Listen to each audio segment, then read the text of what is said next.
Chapitre 11. Jean fut grand aussi en humilité.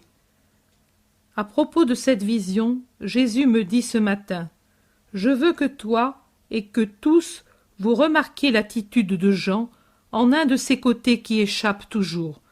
Vous l'admirez parce que pur, aimant, fidèle, mais vous ne remarquez pas qu'il fut grand en humilité. Lui, à qui l'on doit la venue de Pierre vers moi, il tait modestement ce point particulier. L'apôtre de Pierre, et par conséquent le premier de mes apôtres, ce fut Jean, le premier à me reconnaître, le premier à m'adresser la parole, le premier à me suivre, le premier à m'annoncer. Et pourtant, voyez ce qu'il dit.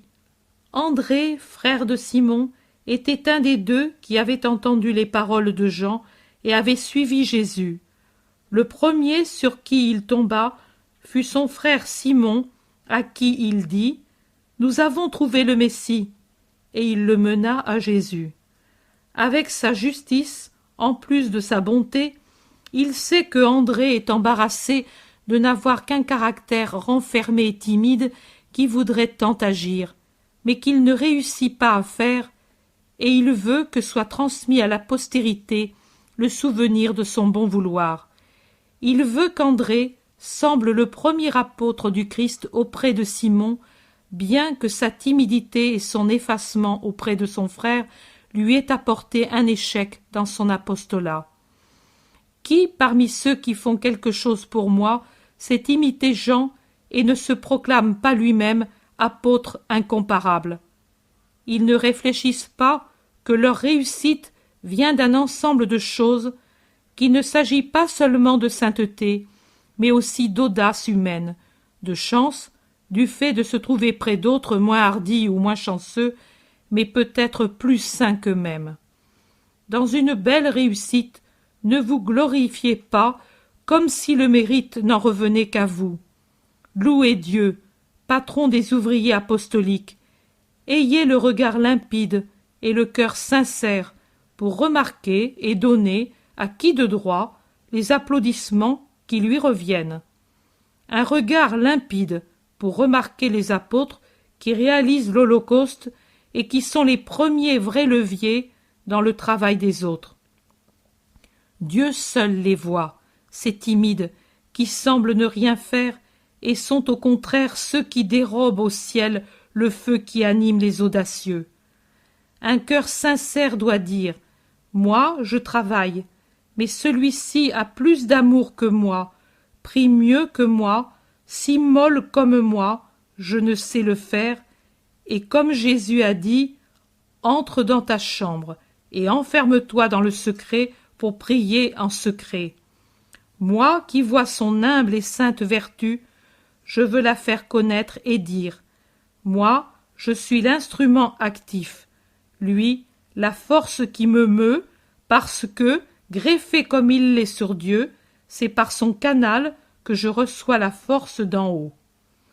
Et la bénédiction du Père, qui descend pour récompenser l'humble qui s'immole en silence pour procurer la force aux apôtres, descendra aussi sur l'apôtre qui reconnaît sincèrement l'aide surnaturelle et silencieuse qui lui vient de l'humble, et le mérite de cet humble que les hommes superficiels ne remarquent pas. Recueillez-en tous l'enseignement. Jean est mon préféré? Oui. Oui, mais n'a-t-il pas encore cette ressemblance avec moi? Pur, aimant, obéissant, mais humble aussi. Je me mirais en lui, et en lui je voyais mes vertus. Je l'aimais pour cette raison comme un second moi-même. Je voyais sur lui le regard du Père qui le reconnaissait pour un petit Christ. Et ma mère me disait: en lui j'ai le sentiment d'avoir un second fils. Il me semble te voir, toi, reproduit en lui qui n'est qu'un homme. Ô la pleine de sagesse, comme elle t'a connue, ô mon aimé! Les deux azurs de vos cœurs de parfaite pureté se sont fondus en un voile unique pour me faire une protection d'amour et sont devenus un seul amour, avant déjà que je donne la mer à Jean et Jean à la mer.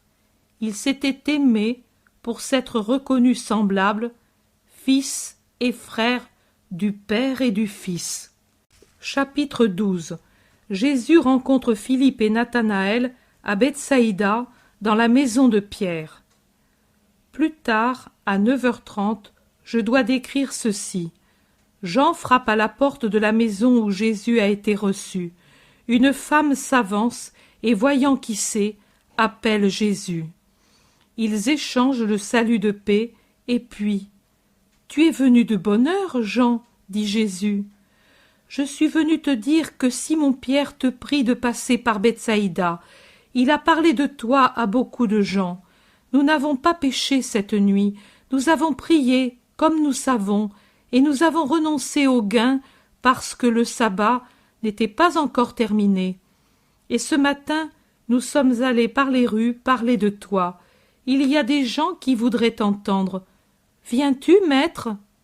Je viens, bien que je doive aller à Nazareth avant de me rendre à Jérusalem.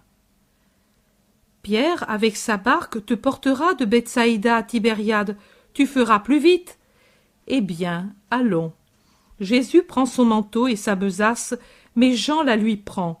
Ils s'en vont, après avoir salué la propriétaire de la maison. La vision me présente la sortie du pays et le commencement du voyage vers Bethsaïda. Je n'entends pas la conversation et même la vision s'interrompt. Elle reprend à l'entrée de Bethsaïda. Je comprends qu'il s'agit de cette cité, car je vois Pierre, André et Jacques, et avec eux des femmes qui attendent Jésus au début de l'agglomération. « La paix soit avec vous, me voici. » Pierre. « Merci, maître, pour nous et pour ceux qui attendent. Ce n'est pas le sabbat, mais n'adresseras-tu pas la parole à ceux qui t'attendent ?»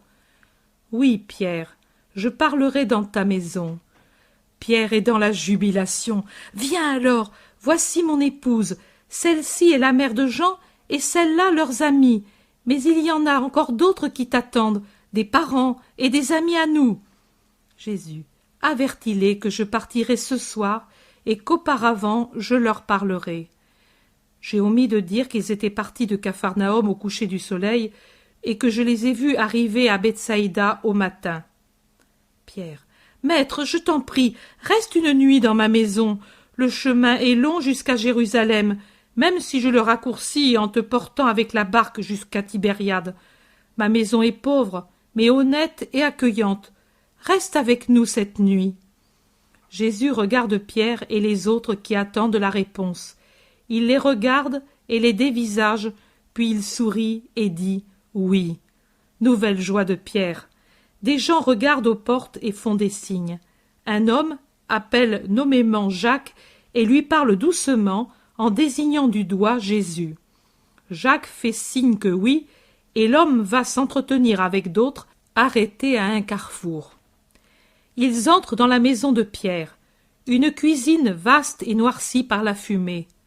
Dans un coin, des filets, des cordages et des paniers pour le poisson. Au milieu, le foyer, large et bas et éteint en ce moment. Des deux portes opposées, on voit la route et le jardinet, avec le figuier et la vigne. Au-delà de la route, les flots bleus clairs du lac. Au-delà du jardinet, le mur foncé d'une autre maison. Pierre. Je t'offre ce que j'ai, maître, et comme je sais. Parfait, et tu ne pourrais mieux faire, parce que tu m'offres avec amour.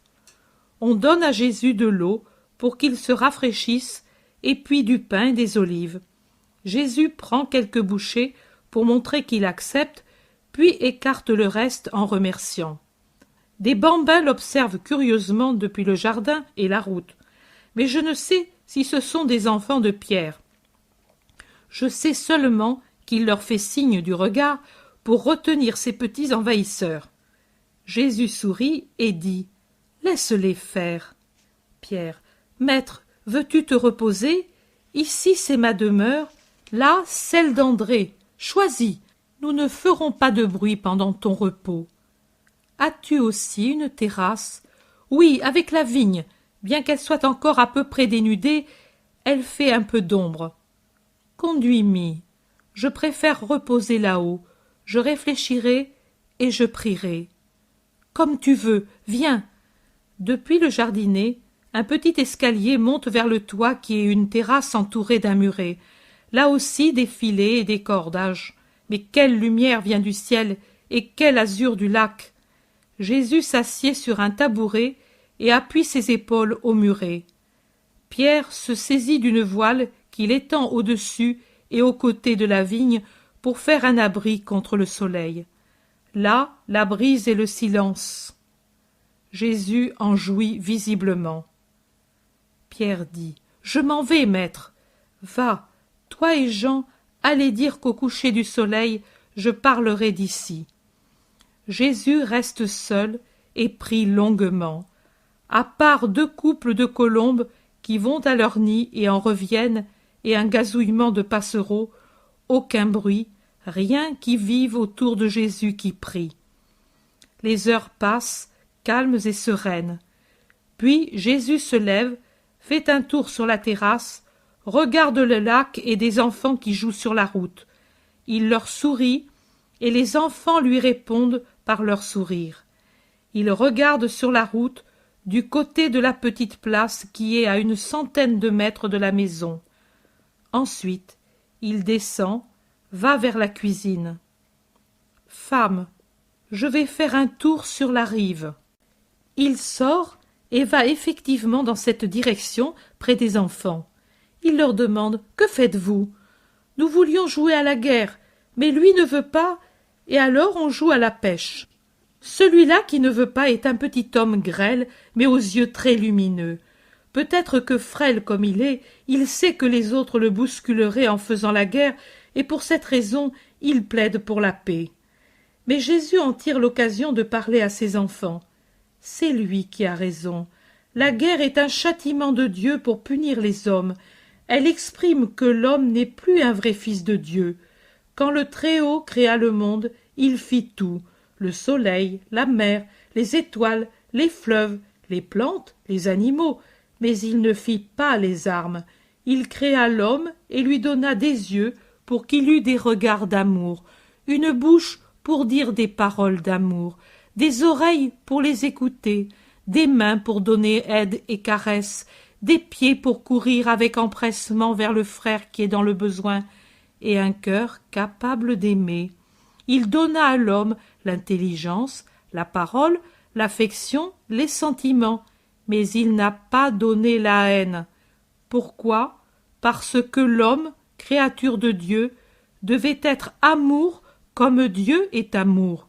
Si l'homme était resté créature de Dieu, il serait resté dans l'amour, et la famille humaine n'aurait pas connu la guerre et la mort. Mais lui, la guerre, il ne veut pas la faire, parce qu'il perd toujours. Je l'avais deviné. Jésus sourit et dit: « Il ne faut pas refuser une chose qui nous nuit pour le motif qu'elle nous nuit. Il faut refuser une chose quand elle nuit à tout le monde. Si quelqu'un dit « Je ne veux pas ceci parce que je serai perdant », c'est de l'égoïsme.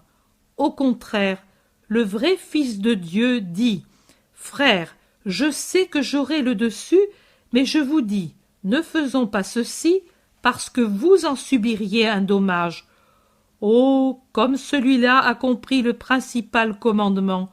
Qui sait me le dire? En chœur, les 11 bouches disent: « Tu aimeras ton Dieu avec tout ce que tu es et ton prochain comme toi-même. » Jésus: « Oh, vous êtes de braves enfants. Vous allez tous à l'école? » Oui. Qui est le plus brave? Lui, c'est le frêle enfant qui ne veut pas jouer à la guerre. Comment t'appelles-tu? Joël. C'est un grand nom. C'est lui qui dit que le faible dise « Je suis fort ». Mais fort en quoi? Dans la loi du vrai Dieu, pour être de ceux que Dieu, dans la vallée du jugement définitif, proclamera ses saints. Mais déjà le jugement est proche, non pas dans la vallée du jugement, mais sur le mont de la rédemption.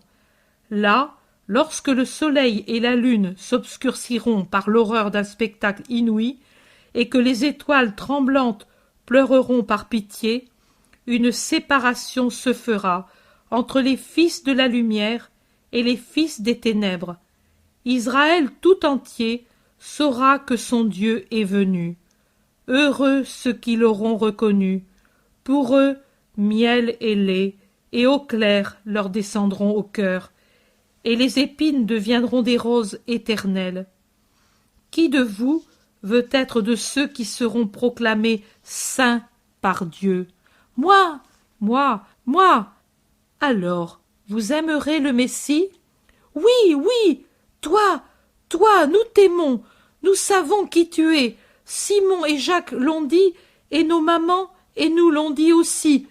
Prends-nous avec toi.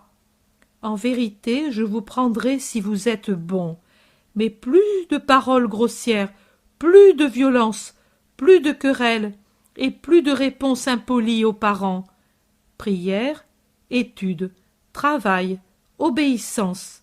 Alors je vous aimerai et viendrai avec vous.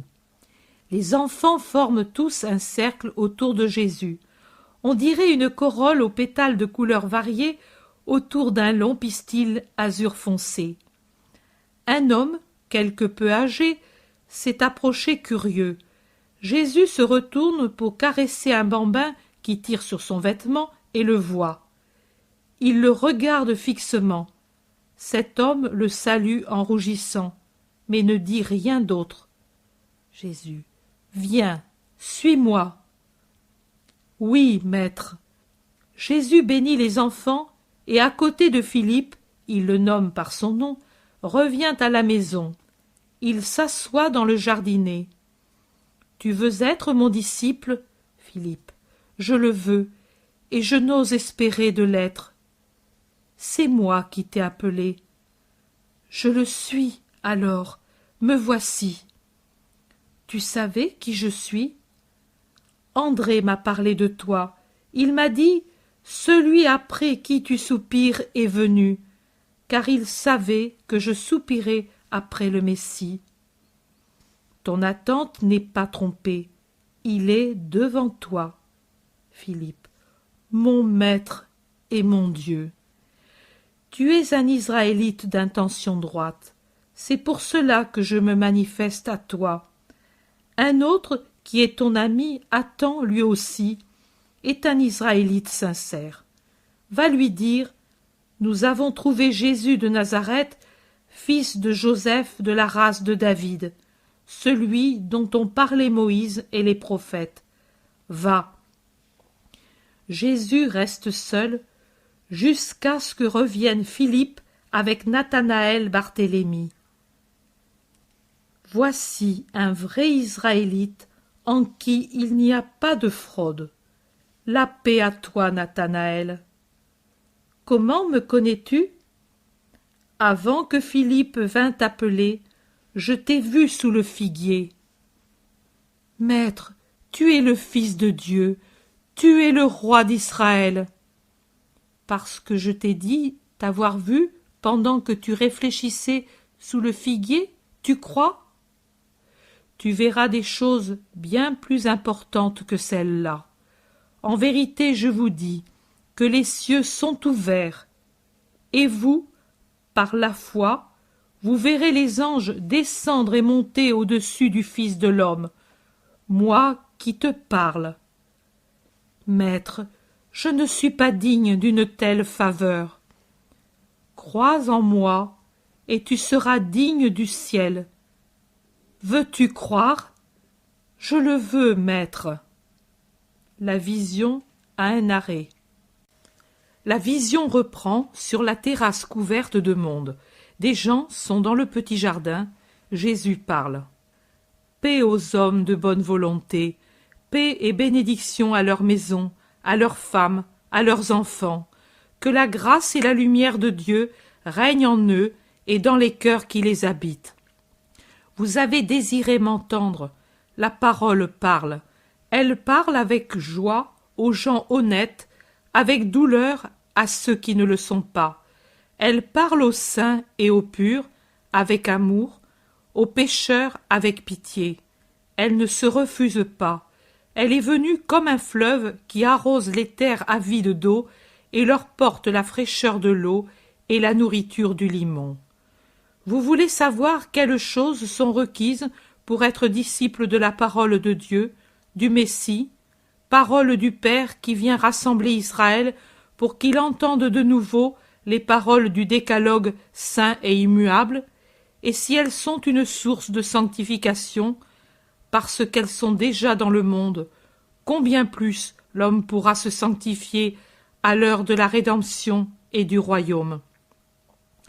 Voici que je dis aux sourds, aux aveugles, aux muets, aux lépreux, aux paralytiques, aux morts, debout, soyez guéris, ressuscitez, marchez. Voici que s'ouvrent pour vous les fleuves de la lumière, de la parole, des ondes sonores, pour que vous puissiez voir, entendre, parler de moi. Mais plus qu'à vos corps, je m'adresse à vos esprits. Hommes de bonne volonté, venez à moi sans crainte. Si votre esprit est blessé, je lui rends son intégrité. S'il est malade, je le guéris. S'il est mort, je le ressuscite. Je veux seulement votre bonne volonté. Est-ce difficile ce que je vous demande? Non. Je ne vous impose pas les centaines et centaines et centaines de préceptes des rabbins. Je vous dis, suivez le décalogue. La loi est une et immuable. Bien des siècles ont passé depuis l'heure où elle fut donnée aux hommes. Belle, pure, fraîche, comme une créature qui vient de naître, comme une rose qui commence de s'épanouir sur sa tige. Simple, nette, douce à suivre. Au cours des siècles, les fautes et les penchants de l'homme l'ont compliquée de lois et de prescriptions mineures, avec des fardeaux, des restrictions, avec trop de clausules pénibles. Je vous ramène à la loi, telle que le Très-Haut l'a donnée, mais je vous en prie, pour votre bien, recevez-la avec le cœur sincère des Israélites de ce temps-là. Vous murmurez plus encore en votre cœur qu'en parole, parce que la faute, plus qu'en vous, petites gens, est en haut. Je le sais, dans le Deutéronome est dit tout ce qu'il faut faire. Il n'y avait rien à y ajouter. Mais ne jugez pas ce qu'il applique aux autres et pas à eux-mêmes. Pour vous, faites ce que Dieu dit, et par-dessus tout, efforcez-vous de pratiquer parfaitement les 2 commandements principaux. Si vous aimez Dieu, avec toutes les ressources de votre être, vous ne pécherez pas, car le péché est une douleur que l'on cause à Dieu. Qui aime ne veut pas faire souffrir. Si vous aimez le prochain comme vous-même, vous ne serez que des fils respectueux pour les parents, époux fidèles à votre conjoint, hommes honnêtes dans le commerce, sans violence pour les ennemis, sans mensonge dans les témoignages, sans envie pour qui possède, sans désir luxurieux pour la femme d'autrui. Vous ne voudrez pas faire aux autres ce que vous ne voudriez pas qu'on vous fît, dérober, tuer, calomnier, entrer comme un coucou dans le nid d'autrui. Mais au contraire, je vous dis, poussez jusqu'à la perfection votre obéissance aux 2 commandements de l'amour, aimez jusqu'à vos ennemis. Oh, comme il vous aimera le Très-Haut, qui aime tant l'homme devenu son ennemi par la faute originelle et par les péchés individuels, qu'il aime au point de lui envoyer le Rédempteur, l'agneau qui est son Fils. Moi qui vous parle, le Messie promis pour vous racheter de toute faute, si vous savez aimer comme lui. Aimez, que l'amour vous soit une échelle par laquelle, devenu ange, vous monterez, comme dans la vision de Jacob, jusqu'au ciel en écoutant le Père dire à tous et à chacun « Je serai ton protecteur partout où tu iras, et je te conduirai à ce pays, au ciel, au royaume éternel. » Paix à vous. Les gens ont des paroles émues d'approbation et se retirent lentement. Restent Pierre, André, Jacques, Jean, Philippe et Barthélemy. Pierre. Tu pars demain, maître? Demain à l'aube, si cela ne t'ennuie pas. Pierre. Je regrette que tu t'en ailles. Oui, mais pour l'heure, non. Au contraire, elle est très favorable. Jésus. Tu pêcheras? Pierre. Cette nuit, au lever de la lune. Tu as bien fait, Simon-Pierre, de ne pas pêcher la nuit dernière. Le sabbat n'était pas encore fini. Néhémie, dans ses réformes, veut qu'en Judée, le sabbat soit respecté. Maintenant encore, trop de gens travaillent au pressoir, portent des fagots, transportent du vin ou des fruits, vendent et achètent poissons et agneaux. Vous avez 6 jours pour cela. Le sabbat appartient au Seigneur. Une seule chose peut se faire pendant le sabbat, rendre service à votre prochain. Mais le lucre doit être absolument banni de cette aide.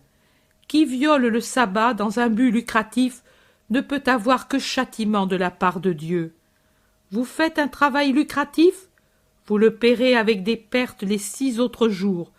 Vous faites un travail désintéressé, vous avez inutilement fatigué votre corps en ne lui accordant pas le repos que l'intelligence suprême a institué pour lui, en altérant l'esprit par l'impatience que produit une fatigue inutile, en arrivant jusqu'aux imprécations.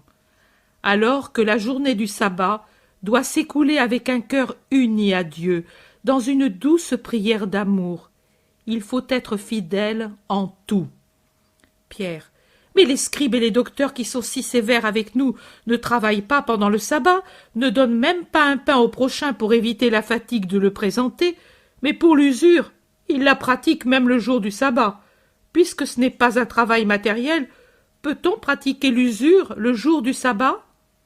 Non, jamais, ni le jour du sabbat, ni un autre jour. Qui s'y adonne est malhonnête et cruel. Pierre. Alors les scribes et les pharisiens? Simon, ne juge pas, mais pour ton compte, abstiens-toi. Pierre.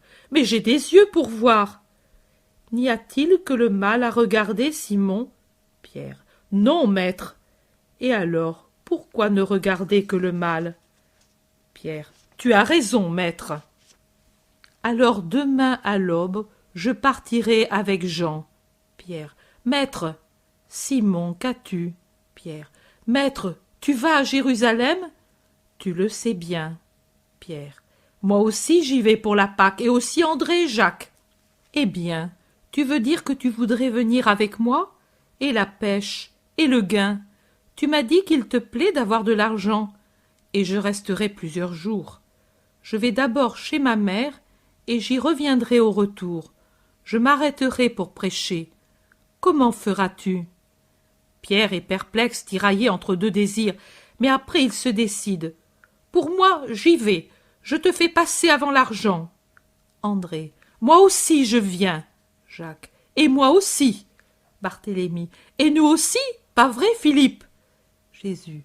Venez alors, vous m'aiderez. Oh, Pierre est sidéré à l'idée d'aider Jésus. Comment ferons-nous? Je vous le dirai. Vous n'aurez qu'à faire ce que je vous dirai, pour bien faire. L'obéissant agit toujours bien. Tout de suite nous allons prier, et puis chacun regagnera sa maison. Pierre. Que feras-tu, maître? Je prierai encore. Je suis la lumière du monde, mais je suis aussi le Fils de l'homme. Je dois toujours, pour ce motif, communiquer avec la lumière, pour être l'homme qui rachète l'homme. Prions. Jésus dit un psaume, celui qui commence par ces paroles. Qui repose sous l'aile du Très-Haut vivra sous la protection du Dieu du ciel. Il dira au Seigneur, tu es mon protecteur, mon refuge. Lui est mon Dieu, en lui mon espérance. Il me délivrera des lacets du chasseur et des paroles méchantes, etc., etc. Je les trouve au livre 4e. C'est le second du livre 4, il me semble le numéro 90, si je lis bien les chiffres romains. La vision se termine ainsi. J'ouvre la Bible. Je tombe sur le chapitre 23 de l'Ecclésiastique, versets 1 à 4. C'est une prière qui me plaît. C'est si facile que la pensée se perde et que le cœur se gonfle d'orgueil. Non, la mort plutôt que cela. Cela signifierait te perdre, Seigneur. Et je ne veux pas te perdre. Use du fouet et de la discipline, mais tiens par terre ta violette. À 12 heures, je dis à Jésus, « Oui, Seigneur, conduis-moi par la main. » J'étais en train de lire une phrase dite à sœur Bénignat par Jésus et qui était ma pensée pour ce jour. « Je veux ce que tu veux et pas autre chose, mais j'ai peur du monde. » Jésus me répond, lui qui sait de quelle sorte de peur je parle.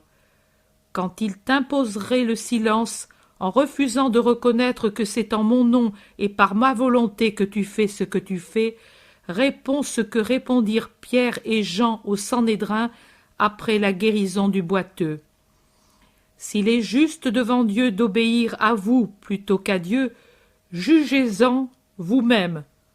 Nous, moi, ne pouvons pas, je ne puis pas, ne pas parler de ce que nous avons, que j'ai vu et entendu.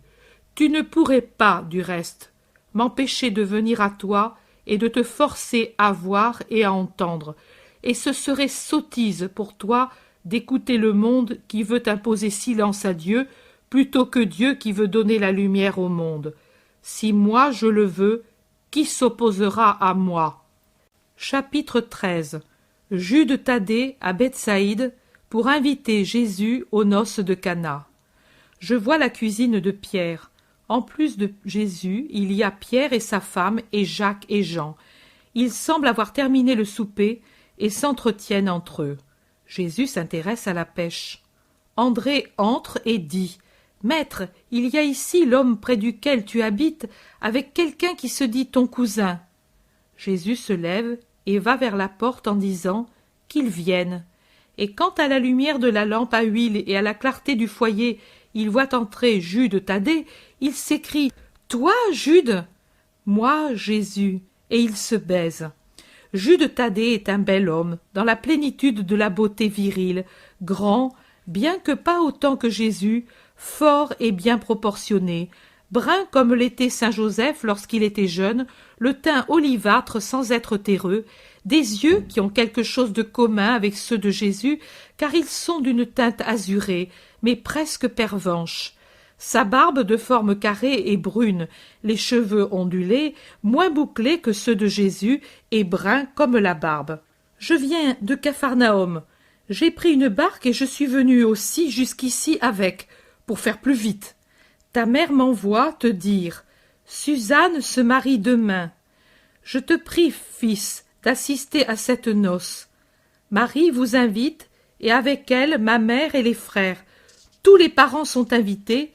Tu serais le seul absent, et eux les parents te demandent de faire plaisir aux époux. » Jésus s'incline légèrement en ouvrant un peu les bras. « Le désir de ma mère est pour moi une loi, mais pour Suzanne aussi et les parents, je viendrai. Seulement cela m'ennuie pour vous. » Et il regarde Pierre et les autres. « Ce sont mes amis, » explique-t-il au cousin, et il les nomme en commençant par Pierre.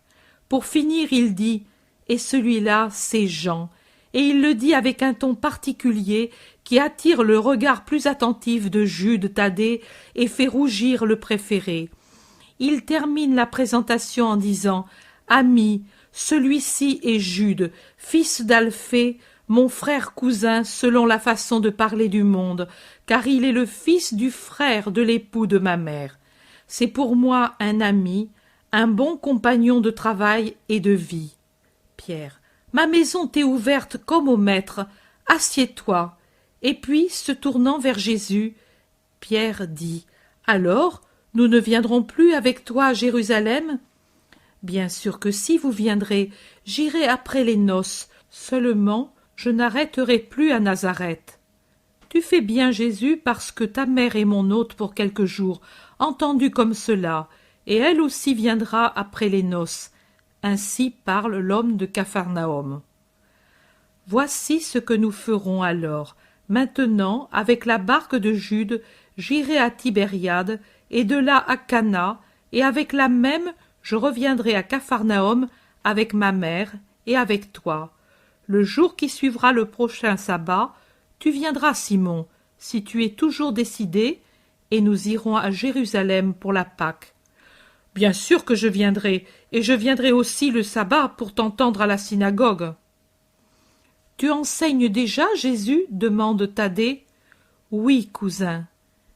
Et quelles paroles! Ah, on ne les entend pas dans une autre bouche, explique Simon. Jude soupire, la tête appuyée sur la main et le coude sur le genou, il regarde Jésus et soupire. Il semble vouloir parler et n'ose pas. Jésus l'interpelle. Qu'as-tu, Jude? Pourquoi me regardes-tu en soupirant? Rien. Non, il y a quelque chose. Je ne suis plus le Jésus que tu aimais, celui pour qui tu n'avais pas de secret? Oh oui que tu l'es, et comme tu me manques, toi maître de ton cousin plus âgé. Et alors, parle. Je voulais te dire, Jésus, sois prudent, tu as une mère qui n'a que toi. Tu veux être un rabbi, mais pas comme les autres, et tu sais mieux que moi que les castes puissantes ne permettent pas des choses contraires aux coutumes qu'elles ont établies. Je connais ta façon de penser. Elle est sainte, mais le monde n'est pas saint, et il accable les saints, Jésus. Tu sais le sort de ton cousin le Baptiste. Il est en prison, et s'il n'est pas encore mort, c'est parce que ce sale de tétrarque a peur de la foule et des foudres de Dieu. Sale et superstitieux, et en même temps cruel et libertin. Toi, que feras-tu? Au-devant de quel sort veux-tu aller? Jude, tu me demandes cela, toi qui connais si bien ma pensée? Ces paroles viennent-elles de toi? Non, ne mens pas. On t'a envoyé me dire ces choses, et pas ma mère certainement. Jude baisse la tête et se tait. Parle, cousin. Mon père, et avec lui Joseph et Simon, tu sais, pour ton bien, par affection pour toi et pour Marie, ne voient pas d'un bon œil ce que tu te proposes de faire, et voudraient que tu penses à ta mère. Et toi, que penses-tu? Moi, tu te débats entre les voix d'en haut et celles de la terre. Je ne dis pas « et celles d'en bas », je dis celles de la terre. Jacques aussi est plus que toi. Mais moi, je vous dis qu'au-dessus de la terre, il y a le ciel, au-dessus des intérêts du monde, il y a la cause de Dieu. Vous avez besoin de changer votre façon de penser. Quand vous saurez le faire, vous serez parfait. Mais, et ta mère? Jude, il n'y a qu'elle qui aurait le droit de me rappeler à mes devoirs de fils, selon les lumières terrestres, c'est-à-dire à mon devoir de travailler pour elle, pour subvenir à ses besoins matériels, à mon devoir d'assistance et de réconfort en restant auprès d'elle. Et elle ne me demande rien de tout cela. Depuis le moment où elle m'a eu, elle sait qu'elle devait me perdre pour me retrouver dans une dimension plus large que celle du milieu familial, et dès ce moment, elle s'y est préparée. Ce n'est pas une nouveauté, dans son sang, cette volonté absolue de donation à Dieu. Sa mère l'a offerte au temple avant qu'elle ne sourît à la lumière.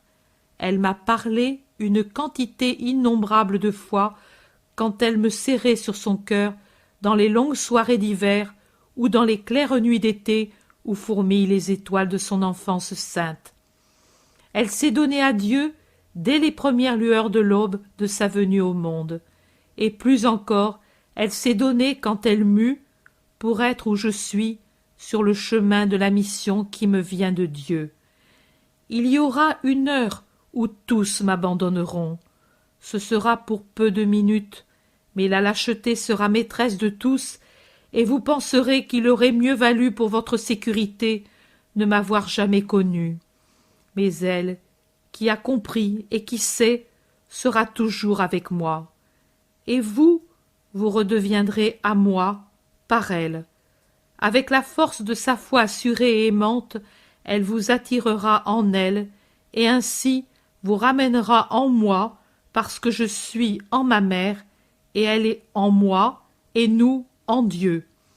Cela, je voudrais que vous le compreniez, vous tous, parents selon le monde, amis et fils au point de vue surnaturel. Toi, et avec toi les autres, vous ne savez pas qui est ma mère.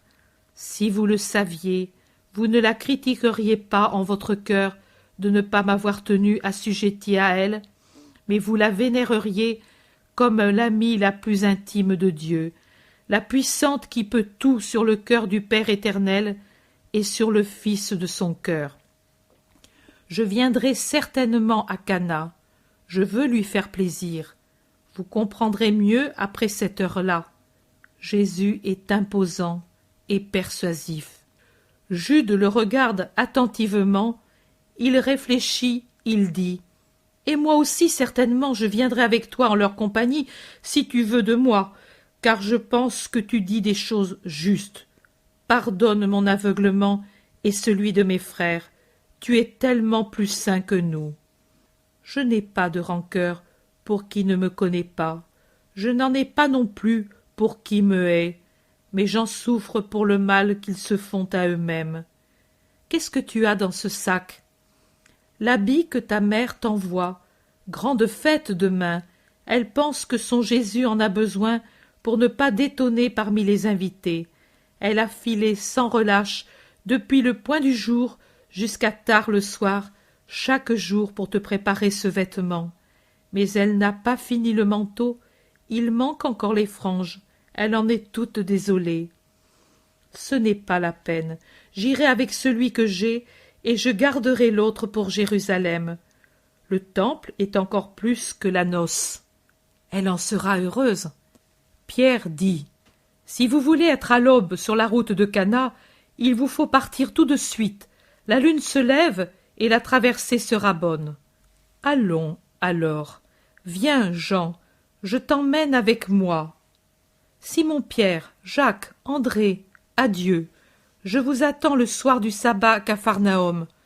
Adieu, femme, paix à toi et à toute ta maison. Jésus sort avec Jude et Jean. Pierre les suit jusqu'à la rive et aide à la manœuvre et au départ de la barque, et la vision prend fin. Parole de Jésus. Quand ce sera l'heure de faire un travail ordonné, la vision de la noce de Cana sera insérée ici. Mets la date, 16 janvier 1944. 23 octobre. Commandement reçu avec insistance à l'aube et répété plusieurs et plusieurs fois pour que je n'oublie pas, en attendant de pouvoir l'écrire, chose que je fais dès que j'y vois clair. Jésus dit, « Écris, et tout ce qui t'est dit sera mis en tête de tout travail à communiquer aux gens honnêtes, qu'il soit imprimé ou dactylographié, selon ce que j'en ai déjà dit. C'est la voix du Maître, rugissement et caresse. Rugissement quand elle s'adresse à ceux qui ne veulent pas se convertir, caresse quand elle parle à ceux qui, bien qu'imparfaits, ont la bonne volonté de trouver Dieu et sa parole, et les ayant trouvés, de se sanctifier. Pour cela, la parole devient caresse d'amis et bénédiction de Jésus. Ces paroles en tête de tout travail. Puis, pour les œuvres plus complètes et approuvées, toujours approuvées, pour qu'elles ne soient pas rendues inopérantes par le mauvais vouloir des pharisiens, sadducéens, scribes et docteurs, il serait bien de mettre la prière à la parole que je t'ai donnée le 7 décembre 1943. Pour l'heure, cela suffit, et puis je reviendrai encore. Chapitre 14. Jésus aux noces de Cana. Les noces de Cana. Je vois une maison, une vraie maison orientale, un cube blanc plus large que haut, avec de rares ouvertures surmontées d'une terrasse qui sert de toit, et est entourée d'un muret de 1 mètre environ, et ombragée par une tonnelle de vigne qui grimpe jusque-là et étend ses rameaux au-delà du milieu de cette terrasse ensoleillée. Un escalier extérieur monte le long de la façade au niveau d'une porte qui s'ouvre à mi-hauteur de la façade. Au-dessous, il y a au niveau du sol des portes basses et rares, pas plus de 2 de chaque côté, qui donnent accès dans des pièces basses et sombres. La maison s'élève au milieu d'une espèce de cour, plutôt une pelouse, au centre de laquelle se trouve un puits.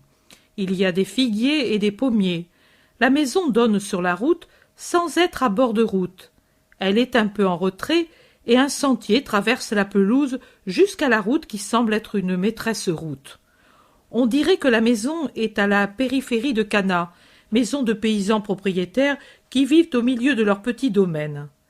La campagne s'étend au-delà de la maison avec ses lointains de tranquille verdure.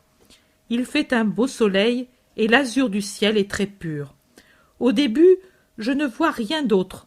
La maison est solitaire. Puis, je vois 2 femmes avec de longs vêtements et un manteau qui sert aussi de voile. Elles avancent sur la route et puis sur le sentier. L'une, plus âgée, sur les 50 ans, en habit foncé de couleur fauve-marron, comme de laine naturelle. L'autre est en vêtements plus clairs, avec un habit d'un jaune pâle et un manteau azur. Elle semble avoir à peu près 35 ans. Elle est très belle, svelte, et elle a une contenance pleine d'une dignité, bien que toute gentillesse et humilité. Quand elle est plus proche, je remarque la couleur pâle du visage, les yeux azurés et les cheveux blonds qui apparaissent sur le front, sous le voile. Je reconnais Marie, la très sainte. Qui est l'autre brune et plus âgée? Je ne sais. Elles parlent entre elles, et la Madone sourit. Quand elles sont toutes à côté de la maison, quelqu'un sûrement chargé de guetter les arrivées avertit, et à leur rencontre arrivent des hommes et des femmes, tous en habits de fête. Tout le monde leur fait fête, et surtout à Marie la très sainte. L'heure semble matinale, je dirais vers les 9 heures peut-être plus tôt, car la campagne a encore cet aspect de fraîcheur des premières heures du jour, avec la rosée qui rend l'herbe plus verte et la pelouse qui n'est pas empoussiérée. La saison me paraît printanière, car l'herbe des prés n'est pas brûlée par le soleil d'été, et dans les champs, les blés sont en herbe, sans épis, tout verts. Les feuilles du figuier et du pommier sont vertes et encore tendres, mais je ne vois pas de fleurs sur le pommier, et je ne vois pas de fruits, ni sur le pommier, ni sur le figuier, ni sur la vigne. C'est que le pommier a déjà fleuri depuis peu, mais les petits fruits ne se voient pas encore. Marie, très fêtée, et accompagnée par un homme âgé qui doit être le propriétaire, monte l'escalier extérieur et entre dans une grande salle qui paraît occuper tout ou en grande partie l'étage. Je dois comprendre que les pièces du rez-de-chaussée sont les vraies pièces d'habitation, les dépenses, les débarras et les celliers, et que l'étage est réservé à des usages spéciaux, fêtes exceptionnelles, ou à des travaux qui demandent beaucoup de place, ou à l'emmagasinage des produits agricoles. Pour les fêtes, on la débarrasse et on l'orne, comme aujourd'hui, de branches vertes, de nattes, de tables garnies. Au centre, il y en a une très riche, avec dessus déjà des amphores et des plats garnis de fruits. Le long du mur, à ma droite, une autre table garnie, mais moins richement. À ma gauche, une sorte de longue crédence, avec dessus des plats de fromage et d'autres aliments qui me semblent des galettes couvertes de miel et de friandises. Par terre, toujours à ma gauche, d'autres amphores et 6 grands vases en forme de broc de cuivre, plus ou moins. Pour moi, ce seraient des jarres. Marie écoute avec bienveillance ce que tous lui disent, puis gentiment quitte son manteau et aide à terminer les préparatifs pour la table.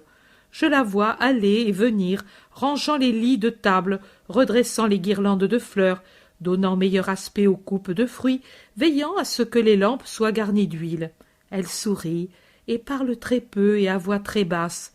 Par contre, elle écoute beaucoup, et avec combien de patience. Un grand bruit d'instruments de musique, peu harmonieux en vérité, se fait entendre sur la route. Tout le monde, à l'exception de Marie, court dehors. Je vois entrer l'épouse toute parée et heureuse, entourée des parents et des amis, à côté de l'époux qui est accouru à sa rencontre le premier. Ici se produit un changement dans la vision. Je vois, au lieu de la maison, un pays. Je ne sais si c'est Cana ou une autre bourgade voisine.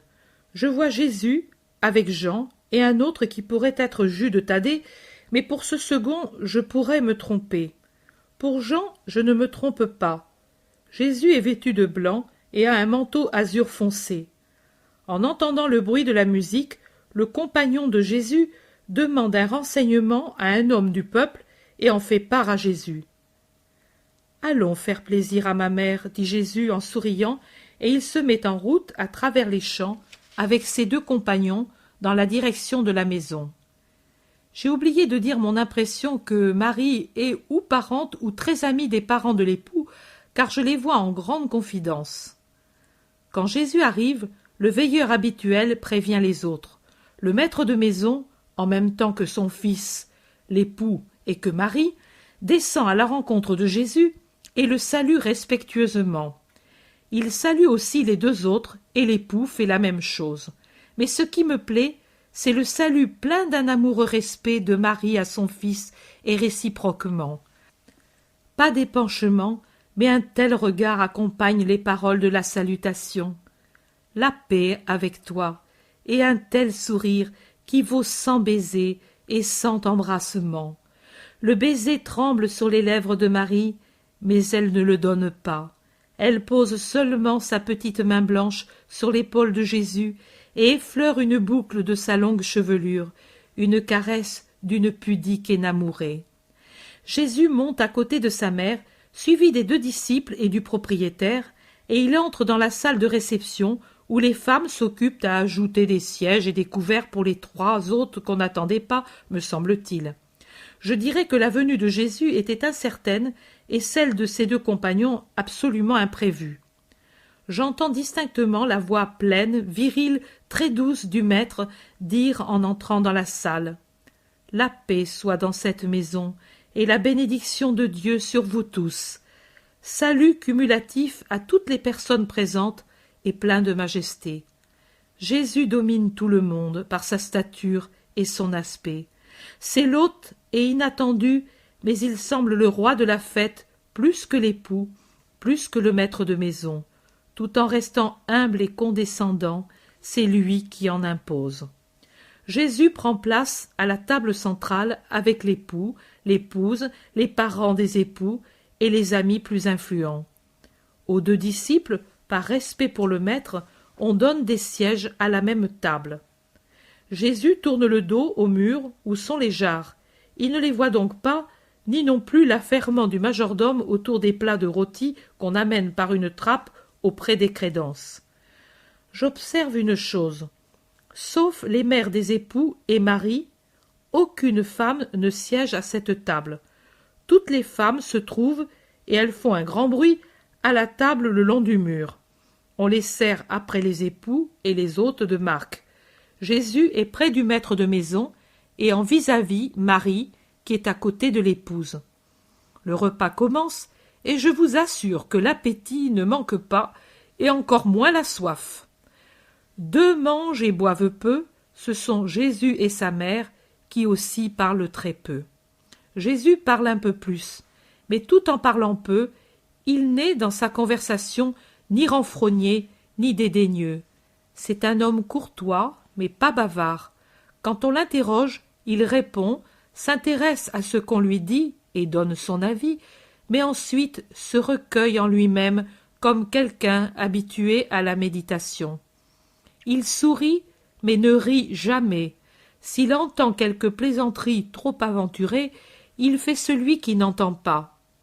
Marie se nourrit de la contemplation de son Jésus, et aussi Jean, qui est au bout de la table et reste suspendu aux lèvres de son maître.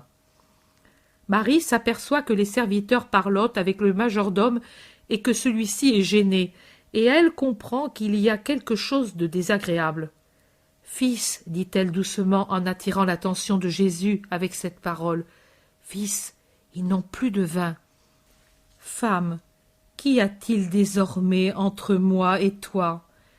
Jésus, en disant cette phrase, sourit encore plus doucement, et Marie sourit, comme deux qui savent une vérité qui est leur joyeux secret que tous les autres ignorent. Marie ordonne au serviteur Faites ce que lui vous dira. » Marie a lu dans les yeux souriants de son fils l'assentiment voilé d'un grand enseignement pour tous les appelés.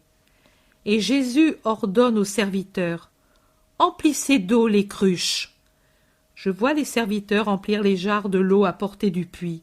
J'entends le grincement de la poulie qui monte et descend le seau qui déborde. Je vois le majordome qui se verse un peu de ce liquide avec un regard de stupeur, qui l'essaie avec une mimique d'un plus grand étonnement, et le goûte. Il parle au maître de maison et à l'époux son voisin.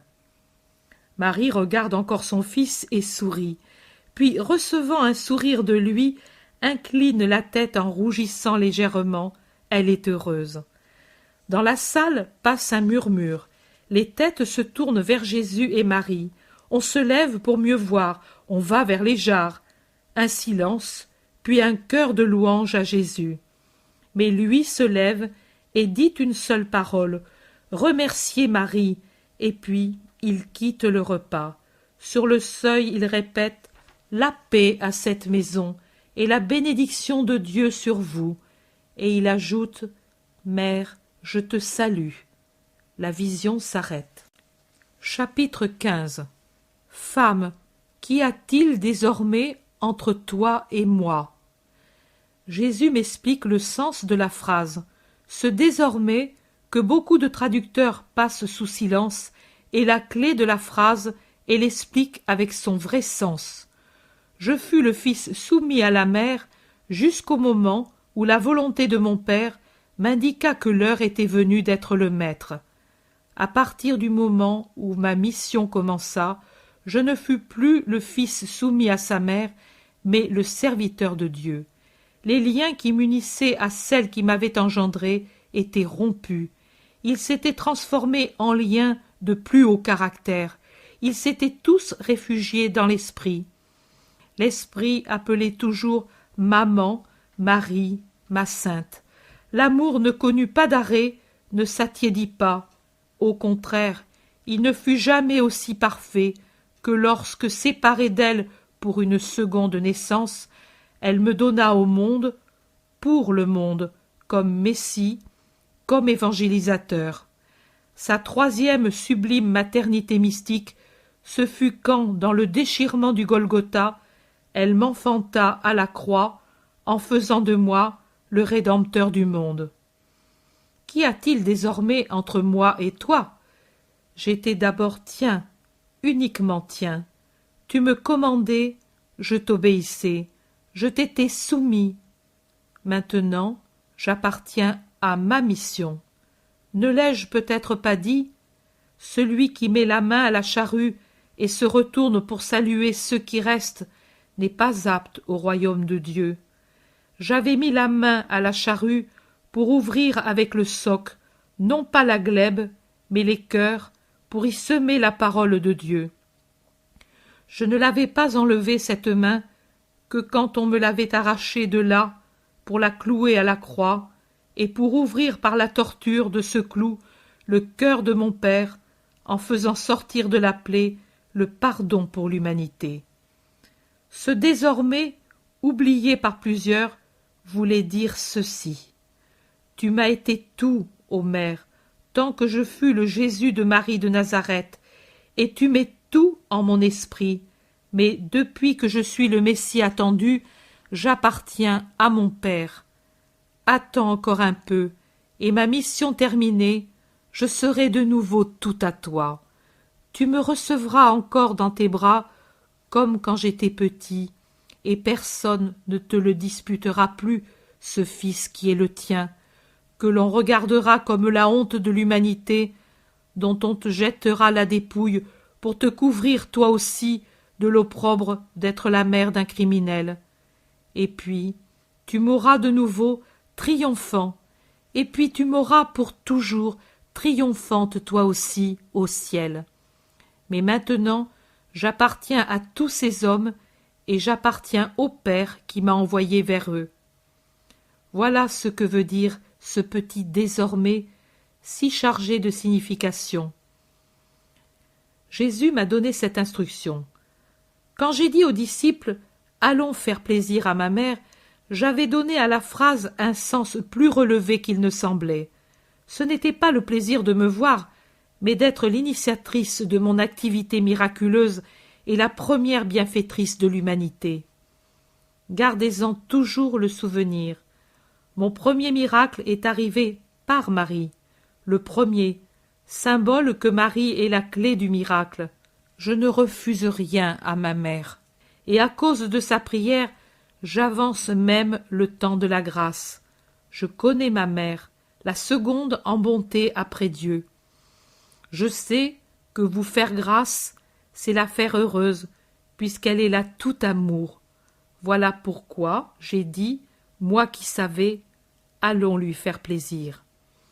En outre, j'ai voulu rendre manifeste au monde sa puissance en même temps que la mienne, destinée à être unie à moi dans la chair, car nous fûmes une seule chair, moi en elle et elle autour de moi, comme des pétales de lys autour d'un pistil odorant et plein de vie, unis à moi dans la douleur, car nous fûmes sur la croix, moi avec ma chair, elle avec son esprit, de même que le lys exhale son parfum avec sa corolle et l'essence qu'on en tire, il était juste qu'elle me fût unie dans la puissance qui se manifeste au monde. Je vous dis à vous ce que je disais aux invités, remerciez Marie. C'est par elle que vous avez eu le maître du miracle et que vous avez toutes mes grâces, spécialement celle du pardon. Repose en paix, nous sommes avec toi.